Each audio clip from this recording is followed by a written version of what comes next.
Good afternoon, everybody. Welcome to the Northwest Michigan Housing Zoning Atlas presentation. We are so pleased to be here today on behalf of the National Zoning Atlas to let you know some of our findings. Our speakers today include myself. I'm just going to kick us off and come around at the end when there's Q&A. Yarrow Brown, the Executive Director of Housing North, and two of our fantastic geospatial analysts, Lacey Fever and Dejan Williams, both of whom worked in this area and have worked in a number of other geographies, and will also be around at the Q&A part to answer questions and also to talk about their comparative experience. Before we get started, I just wanted to remind people to put their questions in the Q&A function of the Zoom down at the bottom. We are recording this, so you will be able to see it again later. So with that, I'm actually going to turn it over to Yarrow, who's going to speak for a few minutes about Housing North's role in this work and how they might be using the Zoning Atlas in the future. Take it away. Awesome. Thank you, Sarah. So for those of you who don't know Housing North, we are a 10-county regional nonprofit that works in Northwest Michigan. So we cover the 10 counties of Northwest Michigan, and we work to remove the barriers to housing through communications and awareness, policy and advocacy, and capacity building. So we were formed in 2018 and have been working in the region as a nonprofit since 2020. And when we found out about the Zoning Atlas project, we were really excited because it is so important in our region for people to understand zoning and opportunities for zoning change for housing and be able to visually see how that lays out. So we started this work in early 2025 and are excited that there are 7 of our counties in the Zoning Atlas, which you'll hear about, and then are beginning the work to take the results of the Zoning Atlas in 2 of our counties to help with community planning and growth planning efforts all around housing. So we're just excited to be here and have you hear from the national team, and then I'll also stick around for questions afterwards. Great. Thanks so much. And we so appreciate our partnership with you guys. And I think you'll see the richness of that partnership as we go through our slides. The contents of this presentation are very much like our other geographic atlas unveils, if you've been to any one of those. We first talk about why we are building the National Zoning Atlas, including for some of the reasons that Yarrow just mentioned.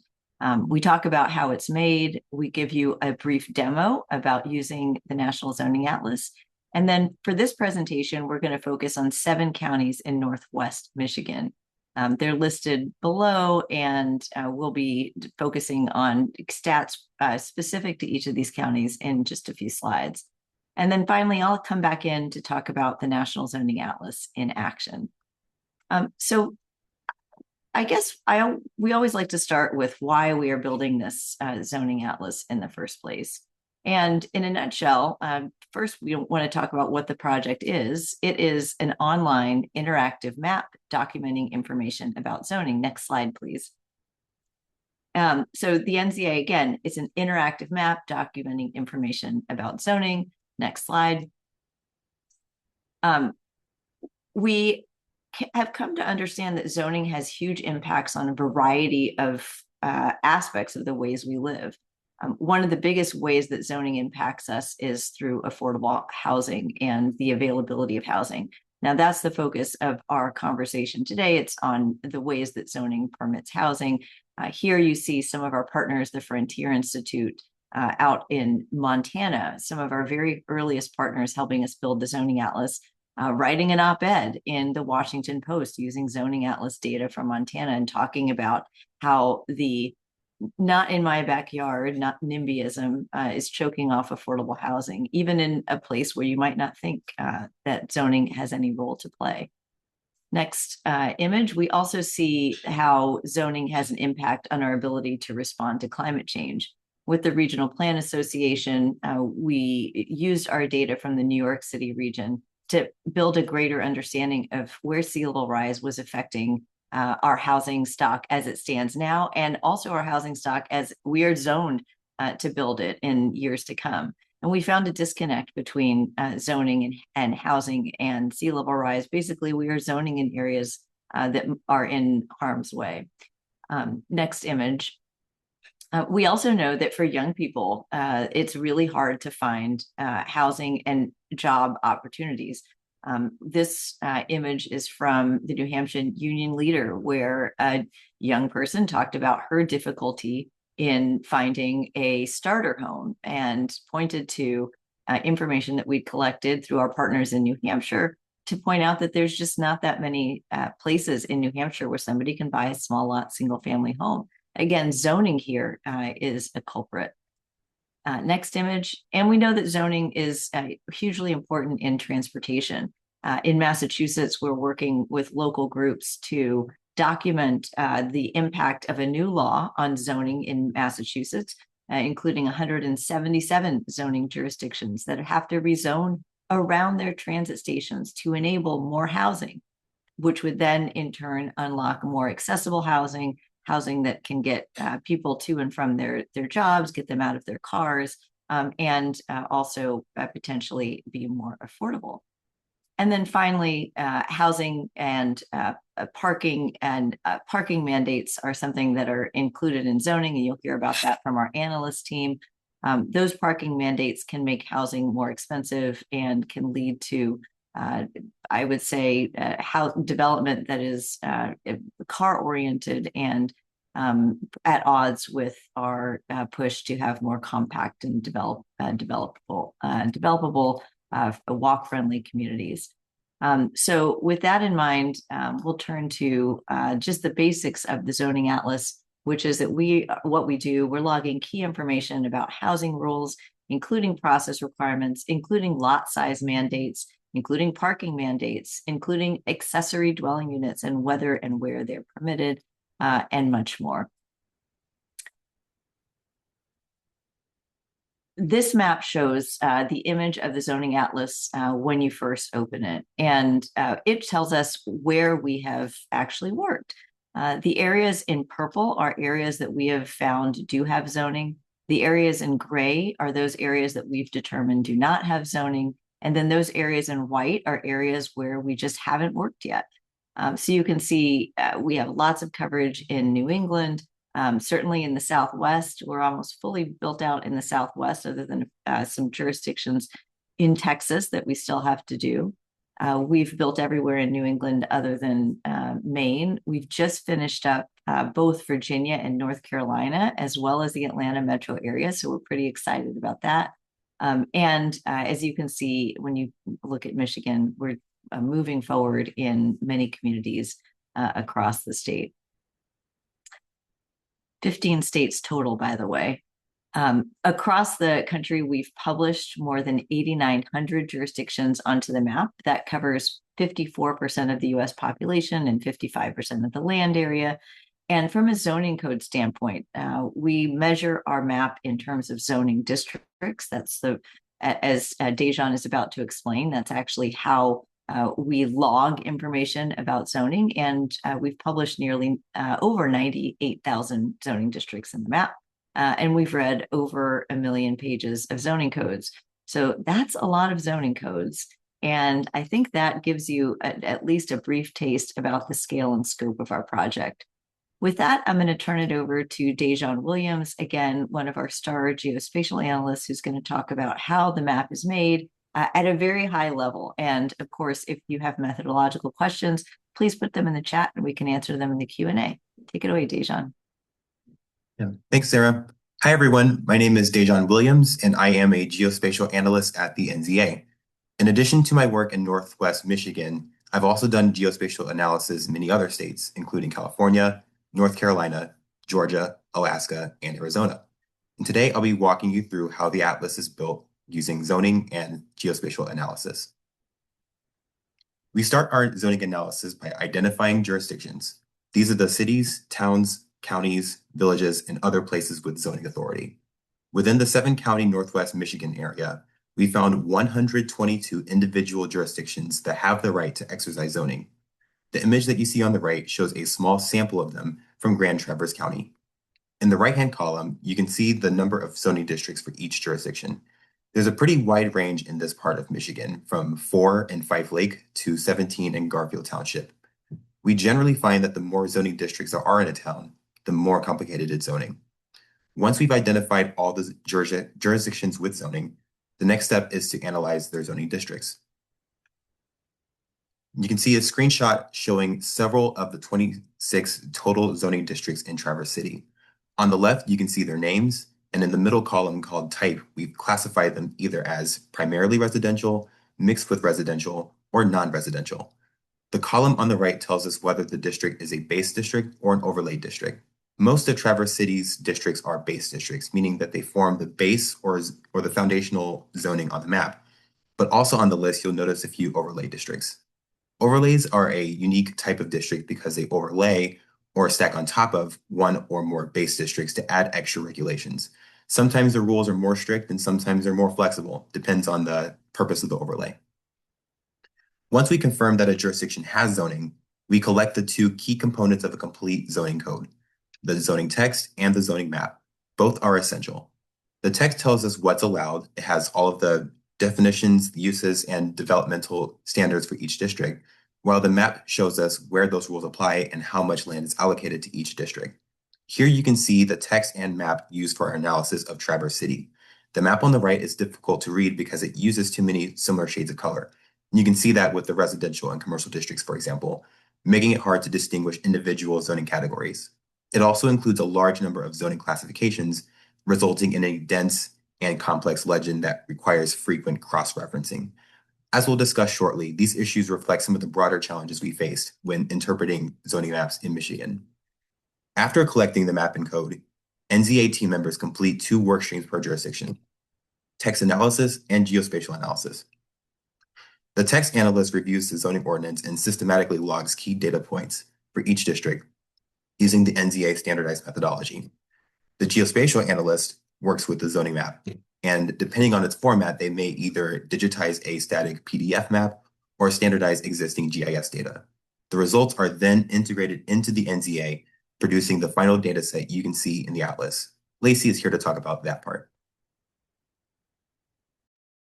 Thank you, Dejan. Hi, everyone. My name is Lacey Fever, and I'm a geospatial analyst with the NZA. In addition to my work in Michigan, I've also done geospatial analysis in many other states, including Utah, Vermont, Arizona, New York, and Colorado. Now we're going to walk through how to use the interactive map and get the most out of its features. If you'd like to follow along with me, please head to zoningatlas.org/atlas. You can use a computer or mobile phone, but know that the size of the map will be different for both. Let's dive into the interactive map. The map opens at the national scale where the legend reflects the zone status of the jurisdictions in purple and gray.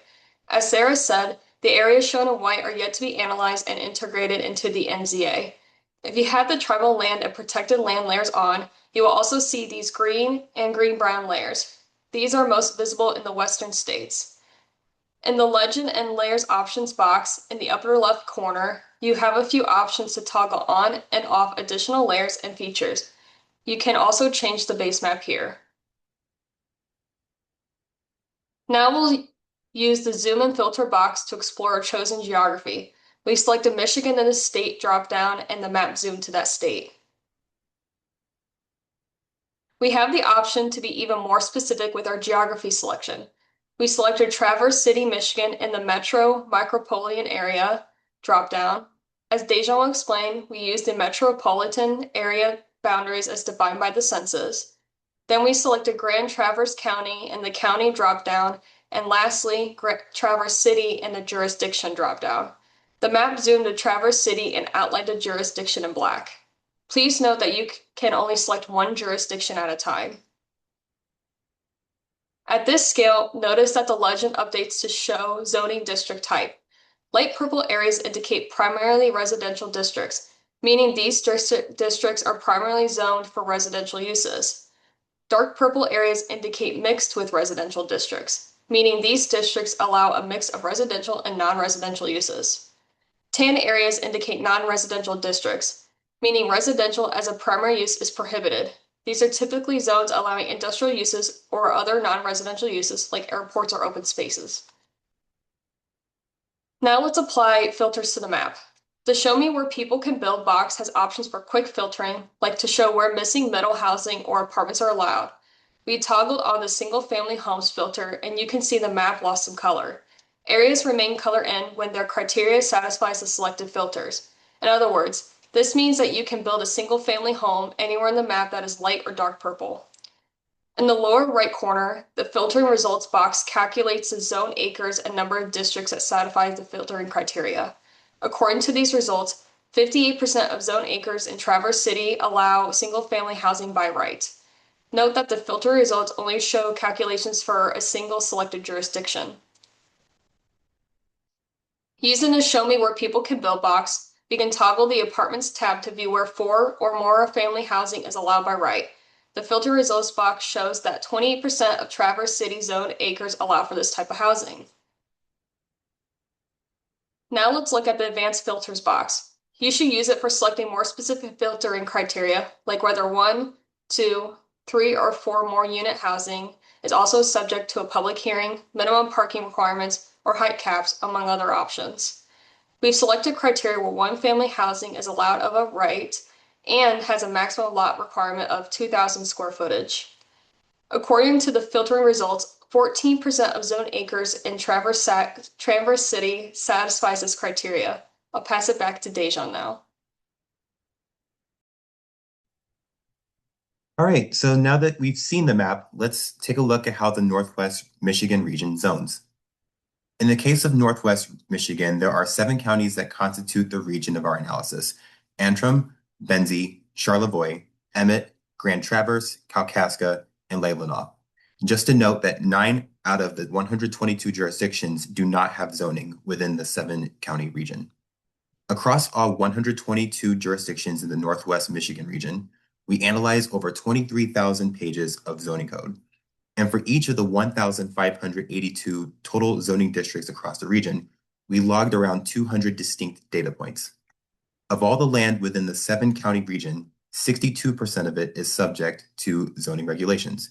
28% include protected land, such as parkland and wildlife preserves, like Traverse City State Forest Area, Sleeping Bear Dunes National Lakeshore, Beaver Islands State Wildlife Research Area, and others.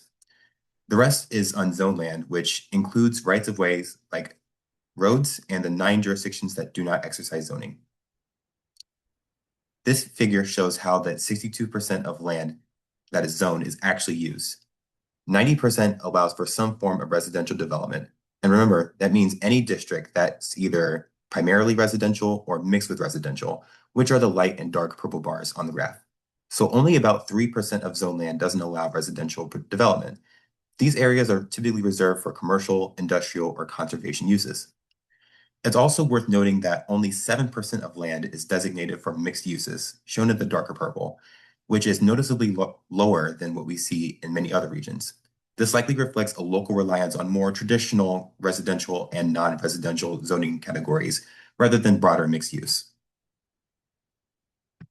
This housing units allowances table shows how much residential land is available for different housing types, from left to right, 1, 2, 3, and 4 or more family housing. The dark blue shows the share of housing allowed by right. The light blue requires a public hearing, and gray is prohibited. It shows that across the region, 98% of residential land allows 1 unit per lot as of right, meaning single-family homes can be built almost anywhere. By right housing shrinks for 2-family units down to 47%, and then drops dramatically for 3 and 4 or more family residences, with just 4% of land allowing 4 or more family development as of right.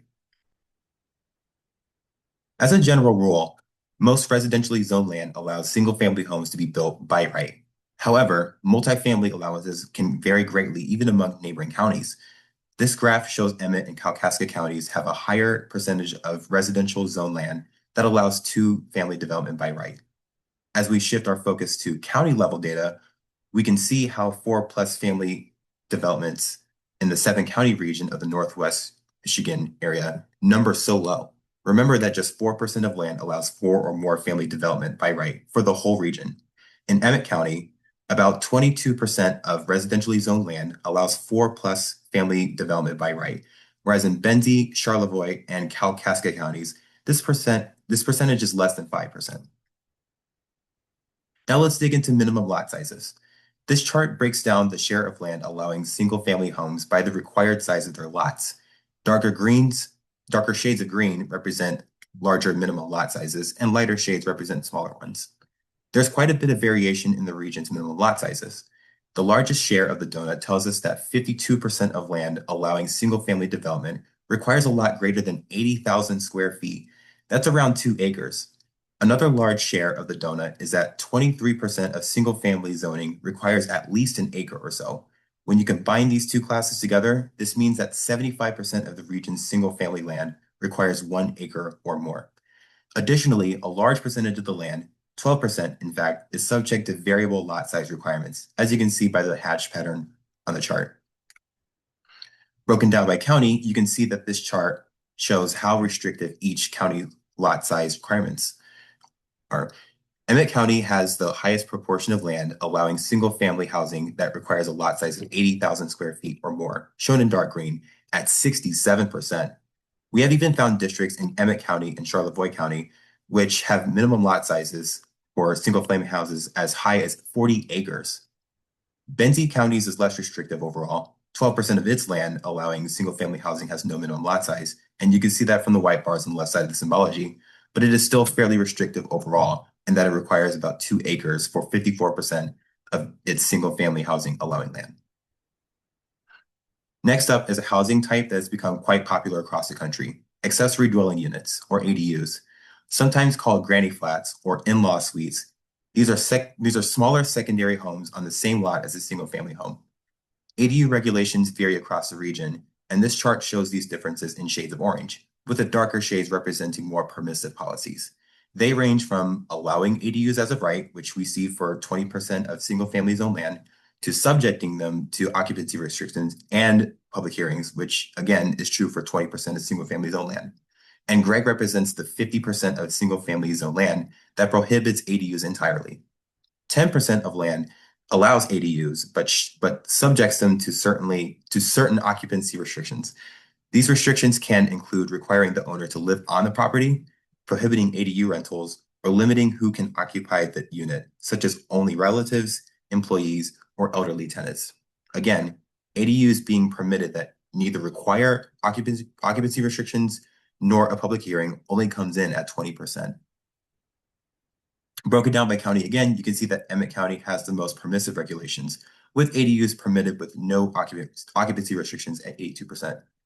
The other leaders, although very much behind Emmett County, are Charlevoix at 20% and Kalkaska at 10%, though all 3 counties have significant percentages of land that permit ADUs with restrictions. And as you can see, Lake Lenape County prohibits ADUs in about 99% of single-family zone land. And finally, parking mandates. Across the region, 78% of regionally zoned land requires off-street parking for new homes. This map highlights where housing can be built without parking, which is shown in both light and dark purple. As you can see on the map, residential parking requirements vary greatly from jurisdiction to jurisdiction and from county to county. Our snapshot findings show that 99% of residential land has a minimum parking requirement for development in Benzie, Charlevoix, and Emmett counties. The lowest percentage was found in Lake Lenape County, which requires off-street parking for new homes at 45% of residential zone land. And while parking might seem like a minor concern, it's a costly use of valuable land that could otherwise be used for housing and other community needs. Now I'll pass it back to Lacey. Thank you, Dejan. I'd now like to introduce a tool provided by the NZA called Zoning Snapshots. A zoning snapshot is a visual statistical summary of any jurisdiction, county, metro or micropolitan area, or state published to the NZA. We'll now show you how they look. Here you see snapshots for Acme Township, Michigan, Grand Traverse County, Michigan, and Traverse City, Michigan. With zoning snapshots, you can easily review and compare key zoning statistics across jurisdictions. For example, note how the one-family minimum lot size of 80,000 plus square footage changes significantly from Acme Township at 63% to Grand Traverse County at 58% to Traverse City at 47%. You can generate your own zoning snapshots by going to zoningatlas.org/snapshots. Or if you're exploring the atlas itself and have a jurisdiction selected, You can scroll down from the map to access buttons that take you to the snapshots. I'll pass it back to Sarah now. Thanks, guys. So I just wanted to close by with a single slide showing a couple of things that we have used the National Zoning Atlas for. So we always say that we can slice and dice these statistics in so many different ways. There's almost myriad ways as to how to use them, but we typically categorize the things that we've done into advocacy, support, analysis, and research. And here are a few examples of publications that we've recently completed to inform, in the first instance, advocacy. We helped advise the Texas Senate on a bill on manufactured housing, which actually ended up passing using our data on mobile and manufactured homes. And then we've also, this as an example of our analysis, we've put up here the zoning report for Colorado, although we've done a number of zoning reports, including most recently Virginia, which we just released, I think, 2 weeks ago. And we're soon to produce one on Massachusetts that should come out, I think, early in January. And then we've also supported research. And I actually had already mentioned this analysis that we did with the Regional Plan Association on sea level rise and zoning. But we've also done research related to the correlations between zoning and various demographics using census data.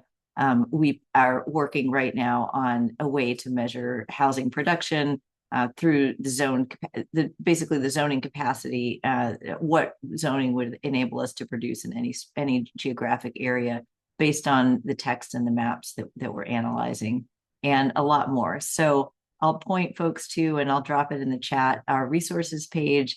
We also have a large number of webinars. So if you're tuning in from outside of Michigan, we might have already analyzed your area. And if we have, chances are we've produced a video, much like this one, to allow people to ask us questions and to present the results. So I'll drop the resources page in the chat. And with that, I will just encourage you to follow us, share what you find with us. If you see any updates that we need to make, please send them our way. You can use the mailing address, connect with us on LinkedIn in particular. And we're also on Blue Sky. We release our videos on YouTube, and I think we have an Instagram channel, but I'm not an Instagram user. So connect with us there and you'll figure out what's going on. So we'll stop sharing, and again, feel free to include your questions in the Q&A. But I actually wanted to ask one about mapping issues. So I'll have everybody come back on. And Dejan and Lacey, you talked about a few of your the mapping issues that you'd faced. Dejan, you put up that great map showing, I think, 6 shades of yellow. I'd love for you to give a sense of any additional stories that you might be able to tell about your mapping exploits, especially as compared to other geographies. Sure.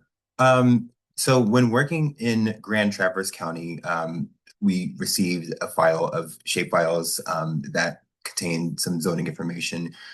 And I was very happy to work with them because a lot of the time some data is better than no data. But it was clear that the shapefiles were, they came out sometime in the 2000s, I think, the decade. And when you compare those shapefiles to some of the PDFs that would also be found in some of the jurisdictions' websites, you can see that there was some mismatch between what was from the shapefiles to the PDFs. And so my job was to kind of correct that data source to make sure that it was like the most updated as possible.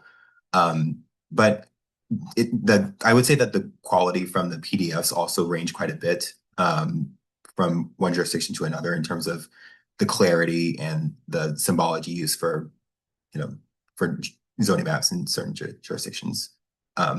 So yeah, a lot of the time it takes a very discerning eye to make sure that the classifications are correct.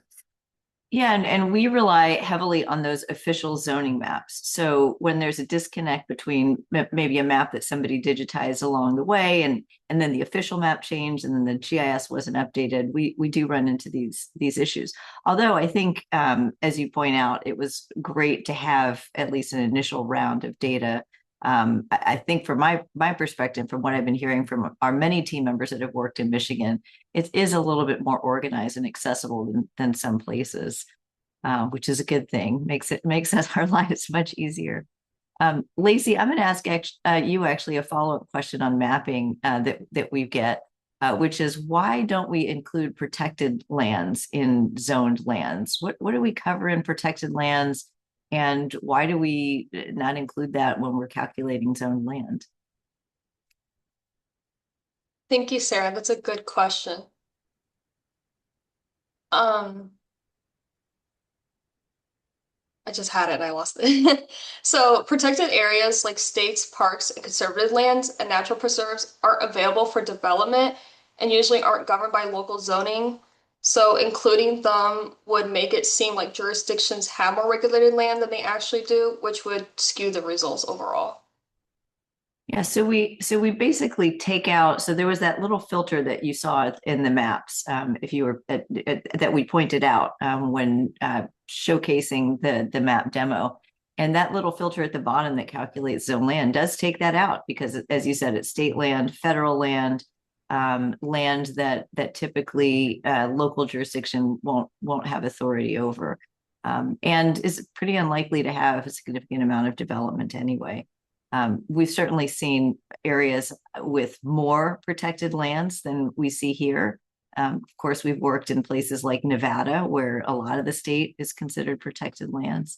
But this still had enough that I think that issue is worth addressing in this presentation. I'm going to turn next to a question about single-family land versus multifamily land. And this, we think, is probably one of the key insights of the zoning atlas is the amount of housing that is allowed in any given geography. We see here that there is a significant amount of single family land requiring 1 acre or more. So maybe I'll just start there and say, ask Yarrow actually for when you have zoning that requires these large minimum lot sizes, do you see that as a barrier to housing affordability or housing supply, or how do you on the ground think about the stats that we've released today? Yeah, it's a huge barrier to meeting the housing needs in our region, especially while we know people prefer single family home ownership in our region. I think about 75% would prefer that. It is very expensive to build here and the cost of land is also very high. So if we can find more opportunities where we don't require large land or large lot sizes and single family only, that will help us meet our housing needs, which for those who don't know Northwest Michigan, we have a need for 31,000 units between 2023 and 2027. And we estimate we are only maybe about a third of the way towards meeting that goal. So we do have a huge need, and the barriers to building that housing largely are our single family zoning in the region. You know, I don't know if that answers it. But.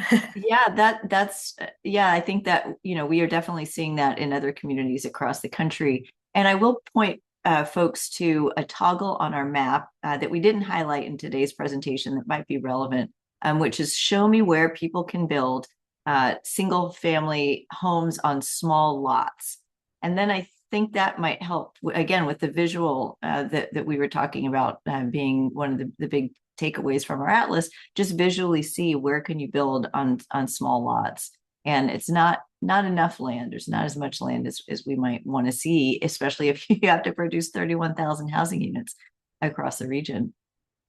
Let's turn to multifamily housing. So multifamily housing, it looks like the amount of land from our stats today is fairly limited. What can anybody insights as to why, or maybe insights as to how this compares to other geographies, whether from our analyst team or again, Yarrow, feel free to chime in on that front.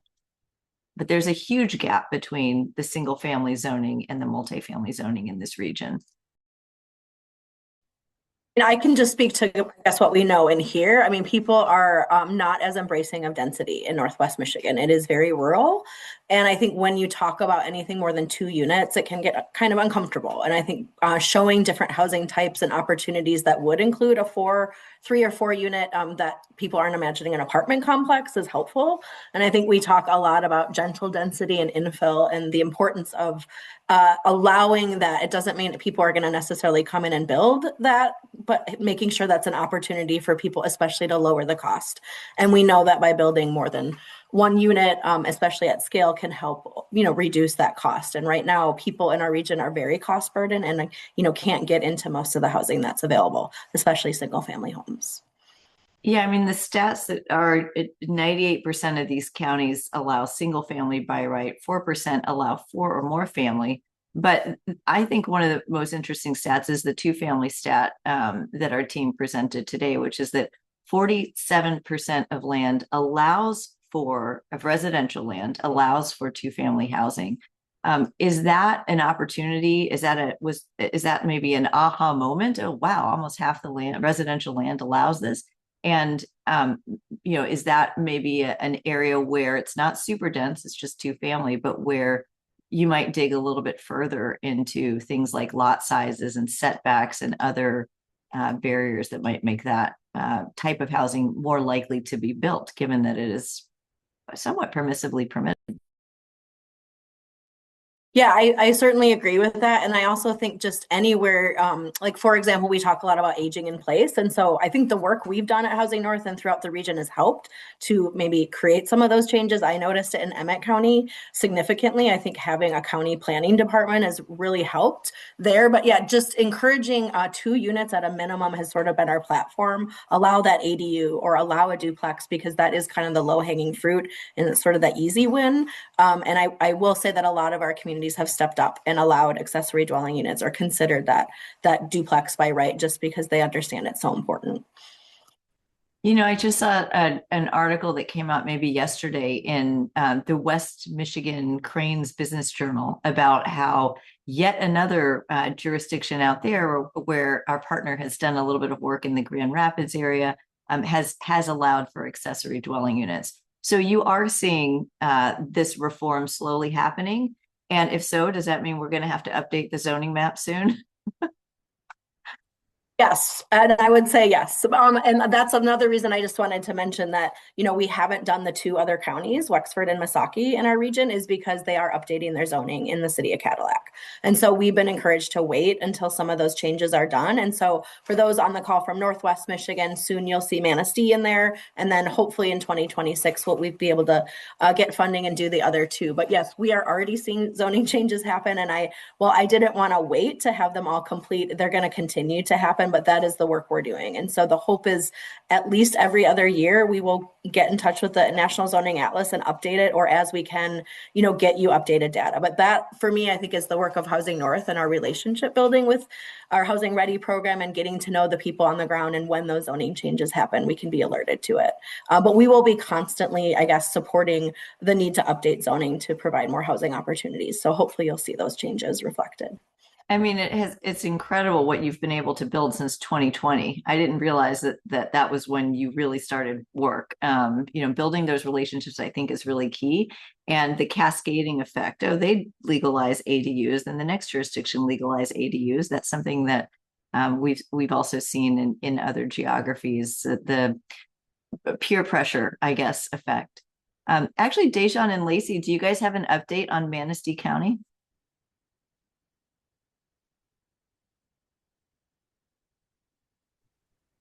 That might be a question for Lacey, because I haven't been on the Michigan team for a little bit now. Okay. Well, I have an update.